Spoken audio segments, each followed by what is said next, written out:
This channel does not promote any violent, harmful or illegal activities. All content provided by this channel is meant for an educational purpose only. পূর্ব মেদিনীপুরের মহিষাদলের ঘাগড়া 53 নম্বর বুথে voter তালিকায় একাধিক মৃত ব্যক্তির নাম থাকায় তীব্র বিতর্ক তৈরি হয়েছে। মৃতদের কেউ 5 বছর, কেউ 1.5 বছর আগে মারা গেলেও 2025-এর তালিকায় নাম রয়ে গেছে।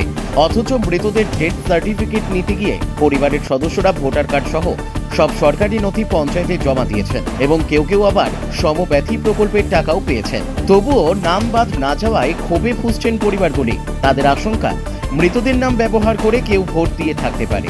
বিরোধীরা এই ঘটনাকে শাসক দলের ভুয়ো ভোটের ছক বলে কটাক্ষ করেছে। যদিও পাল্টা শাসক দল দায়ী ঠেলেছে নির্বাচন কমিশনের ঘাড়ে। অন্যদিকে বিডিও জানিয়েছেন, ভোটার তালিকা সংশোধন একটি চলমান প্রক্রিয়া এবং কোনো ভুল থাকলে তা দ্রুত ভুল সংশোধন করা হবে। দেখুন, এই ভুয়া ভোটার বলতে মৃত ভোটার। এখানে আমাদের এই এলাকায় কোনো রকম বাইরে থেকে মানে চিনি না জানি না এরকম কোনো ভোটার এখানে থাকে না। এখানে মৃত ভোটার, সেই ভোটারদের কাটার দায়িত্ব হচ্ছে বিএলওদের, আর বিএলওদেরকে ঠিক করে দেখেন নির্বাচন কমিশনার।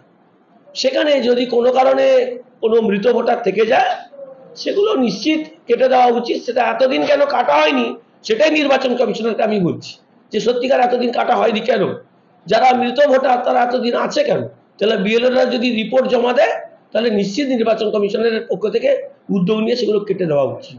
দেখুন, মহিষাদল বিধানসভা এলাকায় ভোটার তালিকায় নাম অন্তর্ভুক্তি করার কাজ যা বছরের শেষান্তে শুরু হয় এবং বিশেষ করে ভোটার দিবস ঘোষণা হয় নির্বাচন কমিশনের পক্ষ থেকে। আর হচ্ছে যে চূড়ান্ত ভোটার তালিকা বেরোয় 5ই জানুয়ারি প্রত্যেকটা ইয়ারের, সেই সময় বেরোয়। কিন্তু লক্ষণীয় বিষয় হলো এই, যারা হচ্ছে যে 5 বছর আগে, 6 বছর আগে, এমনকি 7 বছর আগে মারা গেছে, তাদের নামও পর্যন্ত মহিষাদল বিধানসভা এলাকা শুধু নয়, সারা পশ্চিমবাংলার সমস্ত বিধানসভার ক্ষেত্রে এই সমস্ত মারা গেছেন যারা, তাদের নাম ডিলিট করেনি প্রশাসন এবং নির্বাচন কমিশন। বলছি, আপনার বাবা কতদিন আগে মারা গেছিল? প্রায় 1.5 বছরের বেশি হয়ে গেছে। তো যখন মারা যান তারপর যে ডেথ সার্টিফিকেট তো পেয়েছিলেন? হ্যাঁ। তখন তো এই আধার কার্ড, ভোটার কার্ড এগুলোকে সারেন্ডার করতে হয়েছিল? হ্যাঁ, নিশ্চয়ই। এগুলো জমা দিয়ে দিয়েছিলেন? জমা দিয়েছিলাম। তো আপনার বাবার নাম এখনো ভোটার তালিকাতে রয়েছে, এটা কি আপনি জানেন? না, ওটা আমি কি করে বলবো, ওটা যারা ওই সরকারি লেভেলে আছে তারাই বলতে পারবে। ওরা ক্যান্সেল করেছে কি করেনি ওরা বলতে পারবে, আমি ওটা ঠিক জানি না। কিন্তু এই আপনার বাবার নাম ভোটার তালিকাতে রয়েছে, কি বলবেন, কি আবেদন করতে চান? না, অবশ্যই মারা গেছে, ওনার নামটা ডিসমিস হয়ে যাওয়াটাই উচিত, কারণ এটা চালু থাকাটা উচিত নয়।